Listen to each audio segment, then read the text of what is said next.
Welcome to the Spot On Insurance Podcast, brought to you by Insurance Licensing Services of America, ILSA. This is Arlene Tavares. And this is Ted Tavares coming to you from Puerto Rico. In this episode, we'll be getting insight from the top regulatory attorneys in our industry. But before we begin, remember to click on the subscribe button so you don't miss a single episode. And now here's our host, Doug Foresta.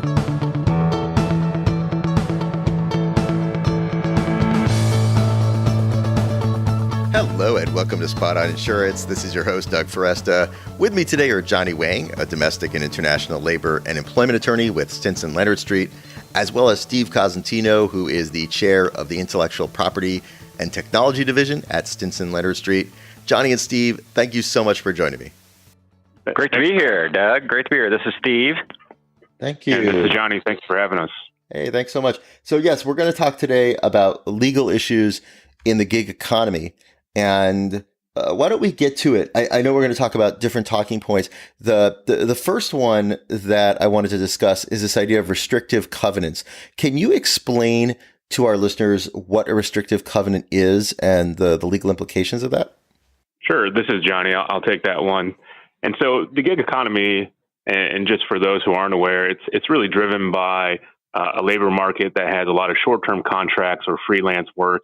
And it really isn't driven by permanent jobs. And so because of that, there are always concerns about protecting your business from unfair competition from gig employees. And the way you deal with that is through the use of a restrictive covenant. And that's generally a broader term to include things such as non-competition agreements and non-solicitation agreements. And what those do or are intended to do is to prohibit someone from competing against you after you leave your service with them. So can you give an example of like what that would look like? I'm wondering if you could give an example to our listeners, like what would a restrictive covenant look like in practice? Sure. So let's say you decide that you want to use someone for purposes of looking for new customers for you or new policyholders. And you decide that it's only going to be a 1 or 2 year contract, but because you've exposed them to your current list of who you do business with, then you'll have a provision within an agreement with them that says for a period of 1 year after we stop working together, you cannot compete with me in the same market. And so typically these types of restrictive covenants are driven by a geographic scope and a duration. So two components. You do want to avoid being too aggressive with these because these types of agreements are always open to challenge from attorneys and from the court system to say that, you really don't need a 10-year non-compete, for example. Really what your business should be concerned with is just a 1 year or 2 year. And you don't need a global non-compete. All you really need is the 50 miles around where you do business, for example. So if you tend to be too aggressive with what you put in there, then a court will say it's unenforceable and allow the person to just compete with you without any restriction. Thank you so much. How about arbitration agreements? Can you explain what that is? And again, the connection to the gig economy. Sure. This is Johnny. I'll take that one as well. So when it comes to the gig economy, it's a particular hot topic right now because there's a lot of litigation over how these employees or how these workers are classified. And even by saying employees there, I show that that's the problem there because for the most part, when you're working with gig economy employee or workers, they are typically treated as independent contractors. But because of the level of influence and control over these workers, they frequently make the argument that instead of being an independent contractor, I should have been treated as an employee. And because of that, you owe me either a minimum wage, you owe me overtime hours, you owe me reimbursement of my expenses. And so because of this gig economy that's been forming, and even though it's being driven by innovation technology, the side product is creative plaintiffs' lawyers have been finding opportunities to file wage and hour class action lawsuits. And the response to that is trying to use an arbitration agreement to limit your exposure and limit your liability to these types of lawsuits. And the way an arbitration agreement works is you tell the employee or the worker or the independent contractor that they are not able to pursue a claim against you in open court. Instead, they have to go through a process that's called arbitration, where both parties can have influence in selecting an arbitrator who reviews the facts and issues a decision. And so the idea is that it's much faster than what our judicial system is and how it operates, and that the damages should be less. And not only that, you can try to use these arbitration agreements to limit a worker's ability to pursue a claim on a class basis, which means on behalf of everyone else that's similarly situated to them. And so if they have to pursue a claim in their individual basis, attorneys are not as likely to want to pursue that type of claim because it's just not as valuable. And then are there sort of pros and cons to arbitration? There absolutely are. And so from time to time, you can spend a lot of time and effort trying to craft the perfect arbitration agreement. But what we frequently say is when you try to draft these agreements, you need to predict the future to a certain extent. Because similar to restrictive covenants, arbitration agreements are also under attack by attorneys in terms of trying to invalidate them. And so what we see across the country is that different states treat arbitration agreements differently in terms of what you need to put into such an agreement to make it enforceable. And so you can spend a lot of time just litigating over the enforceability of an arbitration agreement as opposed to actually getting to the substance of the matter. Let's talk about classification. I know this is something that we've seen, I think about Uber, for example, I think is one of the more more notable recently. But can you talk about the legal issue of classification when it comes to gig economy workers? Yeah, absolutely. This is Johnny. I'll respond to this one as well. Sure. So when it comes to classification, the problem is, and we've kind of alluded to this already, is that workers are typically only broken into two different categories: independent contractors or employees. Employers, for the most part, if we could have it our way, we would try to classify everyone as an independent contractor because you don't have to provide benefits. You don't have to pay payroll taxes. So the cost is typically lower. You also have a lower risk of liability from a workers' compensation standpoint and also unemployment compensation. Now, on the flip side is if you exert enough control over a worker, then they truly are an employee and you have to provide all of these things. The gig economy is different because the line gets blurred between these two classifications. For the most part, you have a steady flow of independent contractors who work for you, but because they are providing services that are essential to your business, for example, in the Uber model, they're providing the rides that generate revenue for Uber. You want to have some control over that worker.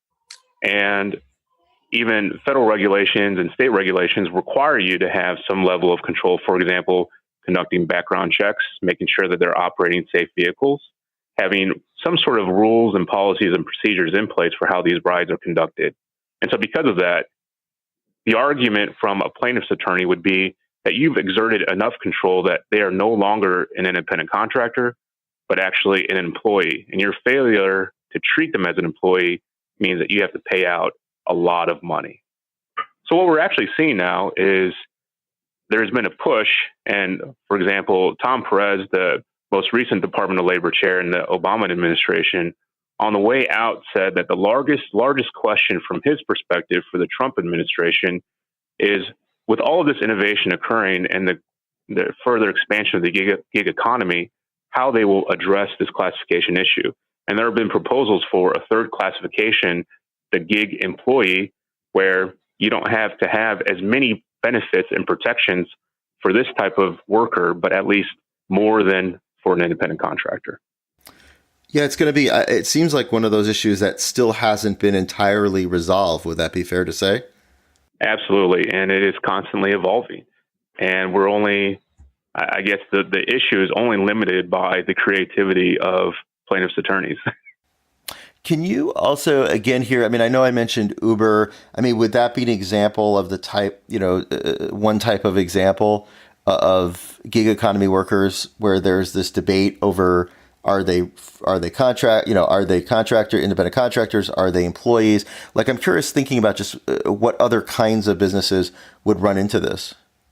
Yeah, so typically any type of business that uses independent contractors for the performance of services that are essential to their business model. So even in the context of an insurance broker or an insurance agency, we do see a relatively higher use of an independent contractor arrangement, because many of these offices don't want to have direct employees, and they feel that they are not exerting as much control over an insurance agent, and they're free to work when they want to, and they're free to turn down work.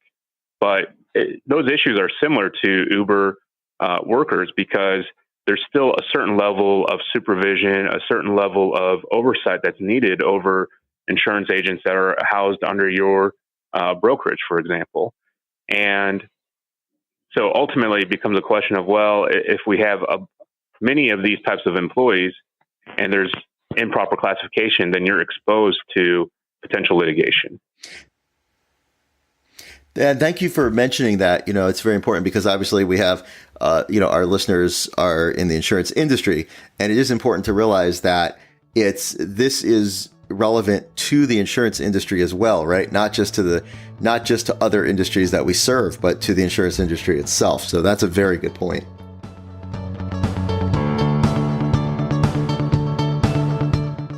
Spot on Insurance is sponsored by ILSA, Insurance Licensing Services of America, America's premier insurance licensing experts. To learn more about ILSA and the services they provide, visit ilsainc.com. Let's, for a moment, switch gears, and I think, Steve, this might be a question for you, which is about data security. So, another issue is if I'm an independent contractor, and then I'm maybe using my own technology to access a company's database or something like that. What are some of the legal issues around data security when it comes to gig economy workers? Sure, Doug. This is Steve, and I'll be glad to answer that. So in terms of data security, this has really become a hot topic in recent years, with many more instances of breaches and attacks and all sorts of nefarious activities going on. So it's a question of not when you're if you're gonna get attacked, but when you're gonna get attacked. So it's something that a company really needs to take seriously. Now, there are two in the gig economy. There are two sort of approaches as to how one might, interact with a company in terms of exchanging documents and information. And so one of those is that you really treat the gig worker as, a true independent service provider, and they are using, their own equipment solely. They're creating documents using programs that, they own and control, and they're sending those to you like they would if, you were just hiring a service provider. And then, you receive those, in an email or whatever format. That's also kind of has some parallels to, the BYOD, or bring your own device sort of mechanism that's becoming somewhat popular with companies, where employees just use whatever technology they have, and the company tries to distance themselves a little bit from the liability and control over the technology that the person is using. So that is sort of one paradigm for this. And then the other is where you really try to control much more how the person interacts with your systems and your storage mechanisms and documents, and you really try to control that. And so that might be through, giving someone who's a gig contractor, virtual desktop access, or there are a growing number of secured platforms that are used to exchange documents, and those often have an encryption element to them. And so just kind of in weighing, the pros and cons of those, on the one side of the spectrum where you're really kind of treating them independently and they're using all of their own technology, the advantages of that is that the company is able to sort of distance itself a little bit from, the whatever security issues that person is, undertakes for themselves. and you really treat them as, a separate entity. The problem with that structure is you're kind of relying on individuals to, address data security in an appropriate way. And, many of them are not all that great about doing that, particularly if they don't have their own IT staff and they don't, get security bulletins and guidance and that sort of thing. So you got to hope they're running the proper malware software. And, as an individual, you don't get as good of software as you might with a company. And then the other issue you've got on that end of it is, when a data breach does occur, you have to have probably in your agreement with gig employee some provisions that require them to cooperate with you in terms of an investigation and do that quickly, because you've got to get to, the bottom of the breach so that you can properly remediate the breach and then deal with any, data breach notification statutes. And so in that area, just to step in really quickly, here's a question that I'm thinking about as you're saying that is, and then what about even if, let's say, someone says, okay, I'm going to use my own equipment to, as you said, bring your own device. What is my exposure? What is my risk as a company if something happens that negatively impacts the company relative to a gig economy worker using their own device? Can I still be legally responsible? I know it's a big question, but I'm wondering if I can still have legal responsibility for that as a company. Yes, absolutely. I mean, there's certainly, as a company, you've got a data security obligation to both, treat your information, internally with the appropriate security measures, but also to address how information flows in and out of your company. And so with a gig economy employee who's using their own device, you still face some potential liability on your end for how you've interacted with that person. And so one way to address some of that is, almost every state has a data breach notification statute, and there's usually where you have to provide notice to whatever individual's information is compromised in, a data breach. And so in that context, those statutes, for the most part, all have exclusions for data that's, encrypted. So to the extent that you can interact with that gig economy worker in a purely encrypted environment where anything they send you, they have to log on to, a platform and exchange documents that way, that can certainly help with that issue, because it could potentially protect you from having to make a disclosure, and it obviously makes the transfer of information much more secure. Now, I can say that as a lawyer, and then, as a practical matter, business people are saying, well, that's all well and good, but it's so much easier to just send emails back and forth. And, and I certainly get that. But because this is a, significant liability issue, sometimes you have to think about, on important, sensitive information, trying to use more secure, platforms. And then on the flip side of that, we were talking about, someone, the company trying to exert more control over the way a gig worker interacts with the systems. One option is to have the gig worker access a company's system using like a virtual desktop or something, where they're really accessing the system as though they were an employee, in the same way an employee does that, right? And that's a much more secure way to do that. But the downsides to that is, in an employee context, you've got an IT group, and you've got, policies and procedures, and you've got training that you do to make sure that people, use that system well, that they're not clicking on phishing emails and all of that sort of stuff. And so you could get in a position of, if you're having a gig employee do that, but they don't have access to, your policies and procedures and training and all that stuff that helps make that program work, that, you've kind of left open a bit of a hole there.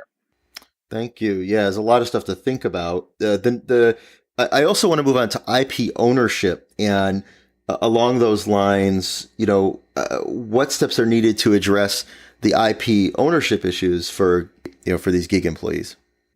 Sure. Well, this is a common issue, and I'm often.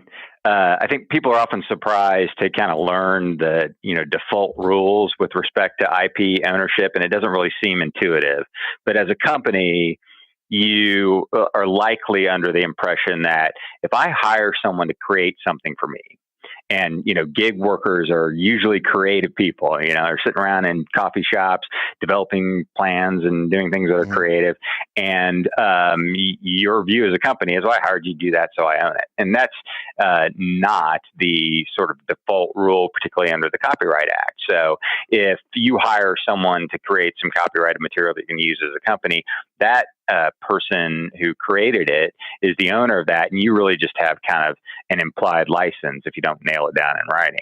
So it's very important for you to address the ownership of the any content that those gig employees create for your company in a written enforceable agreement, because without that, you're going to have significant ownership issues. And it's also important to be broad about that and make sure that you include ownership of, the trade secrets, know-hows, ideas, and processes, because one of the points of contention here is always, one of the advantages of being a gig employee or a big gig worker is that you can do something for one company and then you can replicate it for another, and you can kind of keep reselling the same thing. And so if you're on the business end of that, using that gig employee, you want to make sure that there are certain elements that I usually kind of put things into buckets and say, all right, well, there's a bucket of stuff that you gig employee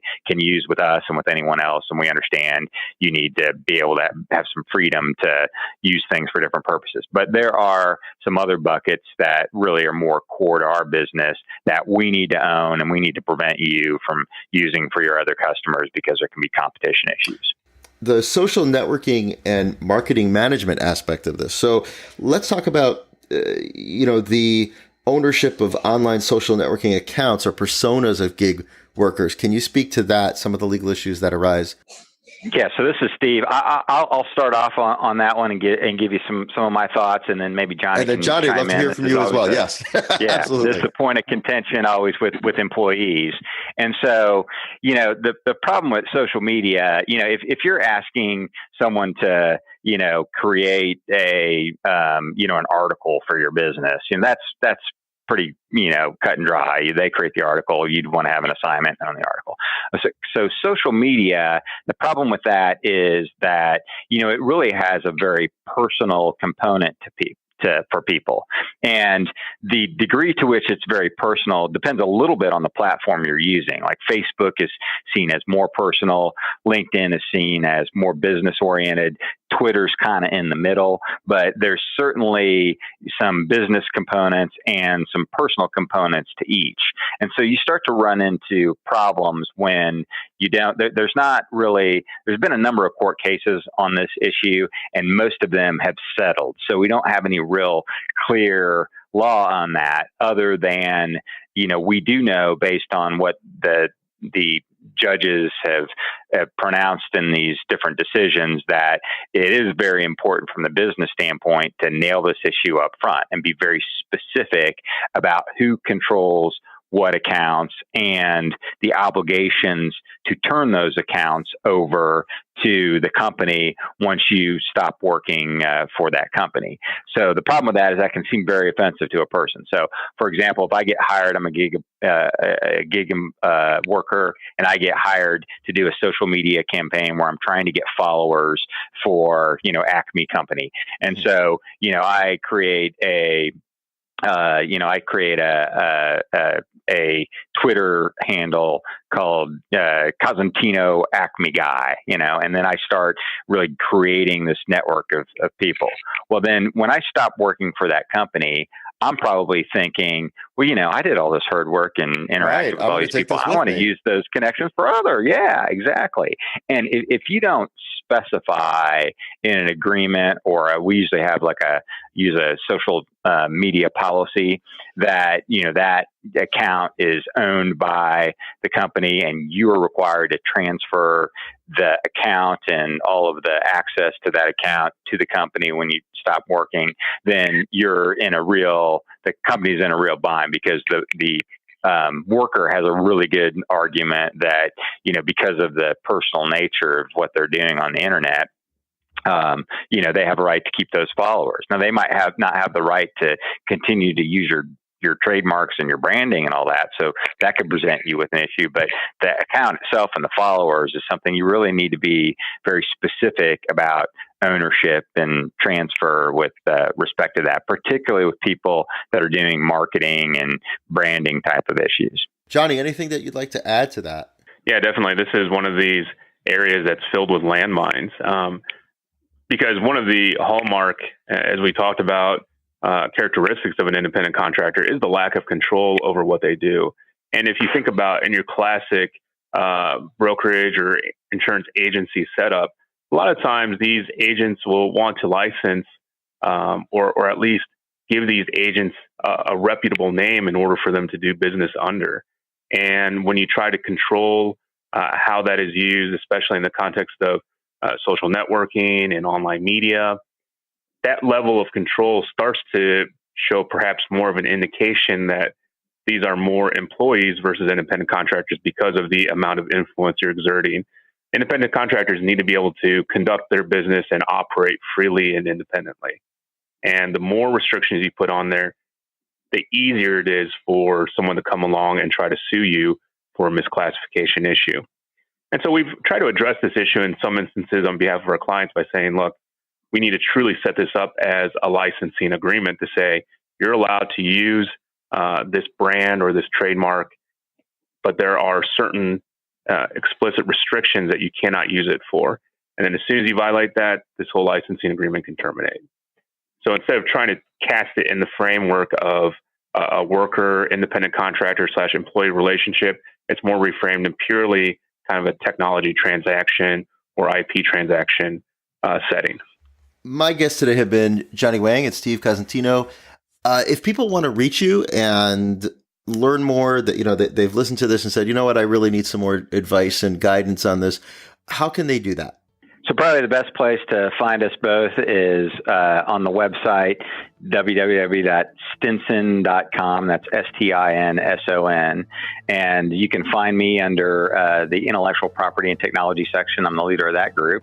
And Johnny is under the employment group. And so both of us are easily found on the internet.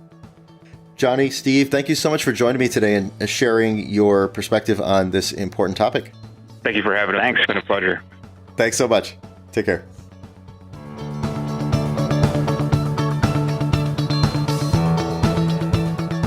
Direct your podcast questions to iask@soyteam.com. Share this podcast with your friends and remember to subscribe so you don't miss a single episode. As always, thanks for joining us. And please remember, we'll be answering this week's podcast questions at Spot On Insurance Facebook Live, Fridays at 11 a.m. Eastern.